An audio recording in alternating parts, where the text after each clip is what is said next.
కలిగారనేది మొదటపాలుగా ఈ ప్రాంతానికి బతకడానికి వచ్చినటువంటి గిరిజనేతలు తెలుసుకోవాల్సినటువంటి విషయం ఉన్నది. కనుక ఇప్పుడు పెట్టుబడిదారి విధానం, పెత్తందారి విధానం, ఒకప్పుడు ఈ ప్రాంతంలోకి పార్టీ వచ్చినప్పుడు పెద్దలు చెప్తే దొరలు భూస్వాములు ఇలా ఉండేవారు. వాళ్ళందరినీ కమ్యూనిస్టులు వచ్చిన తర్వాత వెళ్ళగొట్టడం జరిగింది. తద్వారా భూస్వాముల నుంచి పేదలకి భూములు పంచిపెట్టినాం అని చెప్పేసి పార్టీ చెప్పినటువంటి స్థితిని మనం ఇని ఉన్నాం. కానీ ప్రత్యక్షంగా ఈరోజు మాణిక్యారంలో చూస్తూ ఉన్నాం. అయితే వాళ్ళకి మద్దతుగా ఉన్నటువంటి కుటుంబాలు ఏవైనా సరే రేపు ఇబ్బందులు పడతాయి. ఆర్థికంగా బలపడ్డటువంటి కుటుంబాలు అన్నీ ఉన్నాయా అంటే ఇక్కడ ఉన్నటువంటి వాళ్ళలా ఈరోజు బీసీలుగా చెప్పొచ్చు, దాంట్లో గిరిజనేతరులుగా ఉన్నటువంటి ఓసీలు కూడా వాళ్ళకి మిక్స్ అయి ఉన్నటువంటి సందర్భం ఉన్నది. సంపాదించుకున్న తర్వాత అవసరమైతే ఊళ్ళో నుంచి వెళ్ళగొడితే పోదాం, లేదంటే వీళ్ళ మీద పెత్తనం చేద్దాం అనే ఆలోచనతో మాత్రమే సందర్భం ముఖ్యంగా ఉంది. ఒక కమిటీగా ఏర్పరచుకున్న తర్వాత మనం పోయే విధానం సరైనది కాదు, ఈ విధానంలో మనం బోల్తా పడతామని చెప్పినప్పుడు వాళ్ళు అర్థం చేసుకోవాల్సినటువంటి ఉండే వాళ్ళ కళ్ళు పొరలు వాళ్ళు ముందుకు పోయినటువంటి స్థితి ఉంది. ఇప్పటికైనా సరే వారి వెనక ఉన్నటువంటి గిరిజనేతలు కలుసుకుంటే ఏదైనా ఇంకా గ్రామ సభ నడపకుండా ఏది చేయడానికి కూడా లేదు. మొత్తం పెద్దల్ని కలిసి ఈ గ్రామం సమస్యని గ్రామంలోనే పరిష్కరించుకొని పద్ధతిగా ప్రజాబంధం మాసలైనగా మేము నిలబడతామని చెప్పేసి ఈ సందర్భంగా తెలియజేస్తూ నాకు ఈ అవకాశం ఇచ్చిన మీ అందరికీ ధన్యవాదాలు తెలియజేస్తాను. అన్నలారా, అక్కలారా, అందరూ కలిసి ఉండాలని, ఊరుకు మంచి జరగాలని సత్యన్న గుడిని తెచ్చుకుంటే గుడేమో సత్యన్నను ఒంటరి చేసింది. ఊరు మంచి చెడు, ఈ ఊరు నాది, ఈ ఊరుకు ఉన్నటువంటి పెద్దల్లో నేనొక్కనని కోటన్న ఎప్పటి నుంచో ఊరు గురించి అభివృద్ధి పడితే డబ్బు అధికారం ఇవ్వాలా, నువ్వు కులంలో తక్కువ, నువ్వు ఉండాల్సింది ఎక్కడనో చూపించాలని ఇవాళ ఒక చిన్న చూపుగా కొందరు మాట్లాడుతున్నటువంటి పరిస్థితి. ఎప్పటి నుంచో మీ అందరికీ తెలిసిందే, వివిధ పెద్ద మనుషులు చెప్పిందే, భారతదేశంలో కులము మతము పెద్ద సమస్య, మరో సమస్య డబ్బు అధికారం. ఇవాళ ఈ రెండు కూడా ఈ గ్రామాల్లోకి వచ్చి రాజకీయ జెండాల్ని కానీ ఒక్కతాటి మీద ఉన్నటువంటి ప్రజల్ని తిరిగి విభజించు పాలించు అనేటువంటి ఒక విధానాన్ని తీసుకొచ్చి ఇవాళ ప్రజల మధ్య కులాల చిచ్చు పెడుతున్నది. ఎమ్మెల్యే గారి దగ్గరికి పోయాం, ప్రజల మధ్య ఇవాళ అధికార పీఠాల కోసం, అధికార దర్పం కోసం ఇవాళ చిచ్చులు పెడుతున్నటువంటి పరిస్థితి మనం చూస్తున్నటువంటిది ఇవాళ కనబడుతుంది. ఏ రూపంలో జరిగినా, ఎంత సఖ్యతగా జరిగినా, గుడి కడుతున్నామని మేము 10 సార్లు పిలిచినామని చెప్పినా, గుడి కడుతున్నామని మేము ఇంటికి పోయి చెప్పినా, లేదు లేదు మేము పోవద్దని చెప్పినాం, కానీ మేము కళ్ళతోనే సైగ చేసినాం, సత్యాన్ని ఇంటికి ఎవరు పోవద్దని చెప్పినా అది ఖచ్చితంగా కుల వివక్షతే. కుల వివక్షతకు నువ్వు మా కట్టుబట్టి లేవు కాబట్టి కట్టుబట్టుకు లేనోని ఏం చేస్తామో చూపిస్తామని సత్యాన్ని ఉదాహరణగా చూపించినటువంటి సమస్య. ఈ రెండు కూడా వివక్షతే. ఇక్కడ మానవత్వం చనిపోయింది. మనిషికి తోడు నిలబడాల్సినటువంటి పరిస్థితిలో, కన్నీటి దుఃఖంలో ఉన్నటువంటి మనిషి భుజం మీద తట్టాల్సినటువంటి పరిస్థితిలో ఇవాళ నీ కులం తన ఇంటికి పోవద్దని చెప్పిందంటే మానవత్వం బతికున్నట్ట, కులం ఉన్నట్ట, కుల సమస్య ఏ రూపంలో ఉందనేటువంటిది మనం ఆలోచించాలి. గుడి కడితే అందరం కలిసి ఉండాలి, దేవుడు అంటే అందరిని ఒకే చూపుతో చూడాలి.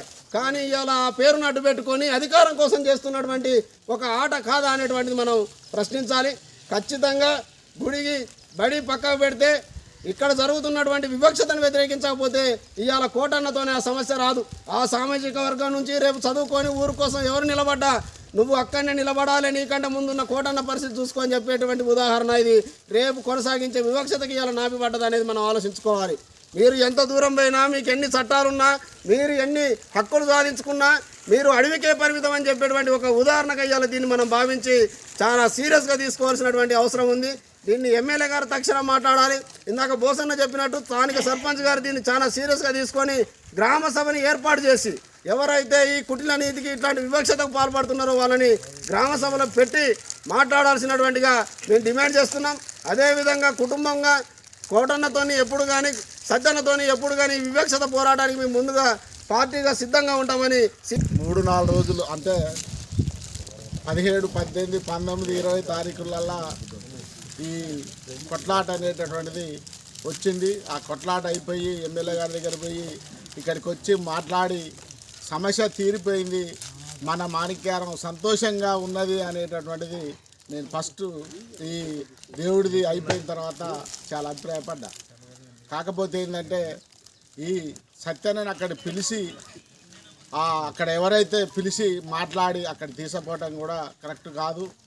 అట్లా కోటాన్ని వస్తే నేను మీ ఇంటికి రాను అనేటటువంటిది చాలా పొరపాటు.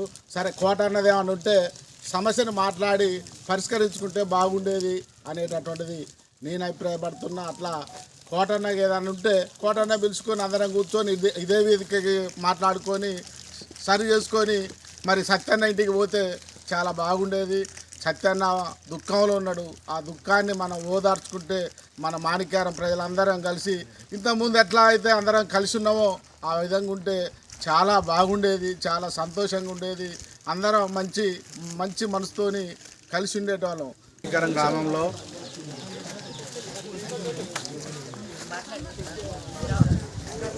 మాణిక్యారం గ్రామంలో మరి ఈ ప్రాంతంలో ఒక గుడి నిర్మాణం విషయంలో ఇక్కడ కొంతమంది ఉన్నటువంటి అగ్రవర్ణాలు ఇతర కులాలకు సంబంధించినటువంటి వ్యక్తులు మరి వాళ్ళ ఆధిపత్యం కోసం ఇక్కడ ఉన్నటువంటి దళిత గిరిజన ఆదివాసీ వర్గాలను దూరం పెట్టి మరి వాళ్ళు స్వచ్ఛందంగా మా ఒక వర్గాలకే గుడి ఏర్పాటు చేసుకున్నామనే ఒక విధానంతో ఈ ప్రాంతంలో పోతా ఉన్నారు. ఇది సరైన పద్ధతి కాదు. ఏజెన్సీ ప్రాంతంలో మరి ఈ ప్రాంతంలో ఉన్నటువంటి గ్రామంలో ఎక్కడైనా సరే మనం బొడ్రా వేసుకున్నా ఇటువంటి గుళ్ళు కట్టుకున్నా ఆ గ్రామానికి సంబంధించి గ్రామంలో మంచి జరగాలని చెప్పేసి అన్ని కులాలు ఏకతాటి మీదకి వచ్చి మరి గుడి నిర్మాణం చేసుకొని ఆ ప్రాంతం అంతా కూడా బాగుండాలని చెప్పేసి చేసినటువంటి పరిస్థితి. మరి ఇక్కడ కొన్ని వర్గాలకే గుడి, మరి ఇతర వర్గాలు మాకు అవసరం లేదన్నట్టుగా ఈ దళిత ఆదివాసీ గిరిజన వర్గాలను దూరం పెట్టి చేయటం అనేది వాళ్ళ ఆధిపత్యాన్ని వాళ్ళ అహంకారాన్ని కనబడుతూ ఉంది. కాబట్టి అలాంటి పద్ధతిని వాళ్ళు మార్చుకోవాలి. లేని పక్షంలో మరి ఈ వర్గాలను కలుపుకొని మరి వాళ్ళకి న్యాయం జరిగే విధంగా ఒక ఆదివాసీ పక్షంగా మేము తుడుందెబ్బగా వారికి అండగా ఉంటాం. ఈ ప్రాంతం ప్రజలకు ఎటువంటి ఇబ్బందులు లేకుండా ఈ గ్రామంలో మంచి వాతావరణం ఉండే విధంగా కూడా మేము వాళ్ళకి సహకరిస్తాం. మరి ఇతర వర్గాలు ఎవరైనా సరే వాళ్ళ ఆధిపత్యం కోసం కానీ వాళ్ళ రాజకీయం కోసం కానీ ఇక్కడ చేసినట్లయితే ఈ గ్రామంలో వాతావరణం అంతా కూడా కొంత ఇబ్బంది శాంతియుతంగా ఉండకుండా ఇబ్బంది పరిస్థితి ఉంటుంది. కాబట్టి దీనికి స్థానిక ఎమ్మెల్యే గారు కూడా చొరవ చూపి ఈ ప్రాంతంలో ఎటువంటి ఇబ్బందులు లేకుండా వారు కూడా గమనించాలి. లేదైతే గ్రామంలో ఘర్షణ వాతావరణం ఉంటుంది. మరి ఇదంతా ఏజెన్సీ ప్రాంతం కాబట్టి మరి ఈ ప్రాంతంలో ఆదివాసులకు ప్రత్యేకమైన చట్టాలు హక్కులు ఉంటాయి కాబట్టి వాటిని కూడా ఉపయోగించాల్సినటువంటి పరిస్థితి కూడా వస్తుంది. అట్లాంటి ఏవి కూడా రావద్దంటే ఉన్నటువంటి ఈ యొక్క వర్గాలు ఎవరైతే ఉన్నారో ఈ ప్రాంత ప్రజలతో మాట్లాడి అందరితో కలిసిమెలిసి విధంగా ఆ గుడిలో అన్ని కులాల వర్గాలకు భాగస్వామ్యం ఉండే విధంగా ఈ ప్రాంతాన్ని అందరి ఒక గుడిగా దాన్ని అయ్యే విధంగా చూడాలని చెప్పేసి ఈ సందర్భంగా మేము కోరుతా ఉన్నాం. ఆ వర్గాలు కూడా దీన్ని గమనించాలని చెప్పేసి ఈ సందర్భంగా మేము కోరుతా ఉన్నాం. ఈ యొక్క పరిస్థితులు శాంతియుతంగా అయ్యే వరకు ఈ ప్రజలకు మేమంతా కూడా అండగా ఉంటామని చెప్పేసి తుడుందెబ్బ రాష్ట్ర కమిటీగా తెలియజేస్తాం. ప్రియమైన ప్రజలారా, మాణిక్యారం గ్రామంలో జరుగుతున్నటువంటి కుల వివక్షత ఏదైతే ఉందో ఆ కుల వివక్షతని నిర్మూలించాలని చెప్పని సిపిఐఎంఎల్ ప్రజాపంద మాస్లైట్ పార్టీ డిమాండ్ చేస్తుంది. కొంతమంది వ్యాపారస్తులతో కూడుకొని ఒక గుడి నిర్మాణంలో ఈ ఊరు నిర్మాణంలో భాగస్వాములైనటువంటి మూలవాసులైన ఆదివాసుల్ని అవమానపరిచి ఇక్కడ ఉన్నటువంటి దళిత వర్గాలకు సంబంధించినటువంటి వాళ్ళని గుడిలోకి రాకోకుండా గుడి నిర్మాణంలో భాగస్వాములు కాకోకుండా చేసినటువంటి తీరేదైతుందో ఈ తీరుని సిపిఐఎంఎల్ ప్రజాపంద తీవ్రంగా ఖండిస్తుంది. గుడి అందరిది అని చెప్పి అందరు భాగస్వామ్యంతో నిర్మించుంటే బాగుండేది. అట్లా కాకోకుండా కొంతమంది వ్యాపార వర్గాలు కొంతమంది బీసీ వర్గాలే మాది అనే పద్ధతిలో వివరించిన తీరుని మేము ఖండిస్తున్నాం. ఈ విషయాన్ని సామరస్యపూర్వకంగా పరిష్కరించుకోవాల్సినటువంటి ఈ తరుణంలో రెండు వర్గాలుగా ఊరిని నిలువున చీల్చినటువంటి ఎవరైతే పెత్తందారులు ఉన్నారో వాళ్ళ పోకడలు ఇప్పటికైనా మానుకోవాలని ఎస్టీ పేరుతోటి ఎస్సీ పేరుతోటి ఇక్కడ ఉన్నటువంటి గత కొంతకాలంగా ప్రజాప్రతినిధులుగా కొనసాగుతున్నటువంటి వాళ్ళ మీద అవమానపరిచిన తీరేదైతుందో దాన్ని తీవ్రంగా ఖండిస్తున్నాం. ఇప్పటికైనా స్థానిక ఎమ్మెల్యే గారు కానీ ఎంఆర్ఓ గారు కానీ ఇక్కడ గ్రామ సర్పంచ్ కానీ చొరవ చూపించి వెంటనే గ్రామసభ నిర్వహించేసి గ్రామంలో జరిగినటువంటి ఈ తప్పిదాలపైన వెంటనే ఆయా వర్గాల నుంచి సంజాయిషి ఇస్తారా లేకపోతే వాళ్ళు ఏం మాట్లాడతారు అనేటువంటి దాన్ని ఏర్పాటు చేయాలని చెప్పి మేము డిమాండ్ చేస్తున్నాం. తక్షణమే ఈ వివక్షత మధ్య జరుగుతున్నటువంటి అగాధాన్ని శాంతియుత మార్గంలో పరిష్కరించాలని చెప్పని సిపిఎంఎల్ ప్రజాపంద కోరుతా ఉంది. అందుకు అధికారులు చొరవ చూపించాలని చెప్పి మేము డిమాండ్ చేస్తున్నాం. సమస్యలను తక్షణమే పరిష్కరించాలని చెప్పి మా వైపు నుంచి మేము డిమాండ్ చేస్తున్నాం. ఈ యొక్క అఖిలపక్ష సమావేశంలో పాల్గొన్నటువంటి అన్నలకు అక్కలకు అట్లాగే పొలిటికల్ పార్టీ లీడర్లను అందరం తీసుకునేటువంటి నిర్ణయం ఏంటిదంటే తక్షణమే కామ్రేడు కోటన్న కానీ అట్లాగే సత్యం కానీ వీళ్ళ మధ్య బీసీ సామాజిక వర్గం కులాల పేరుతో బహిష్కరణ చేసేటటువంటి వైఖరి కరెక్ట్ కాదు. ముందుగా దానికి సంబంధించినటువంటిది గ్రామ సభ పెట్టి మాట్లాడాల్సినటువంటి పరిస్థితి, సమన్వయం చేసుకోవాల్సినటువంటి పరిస్థితి.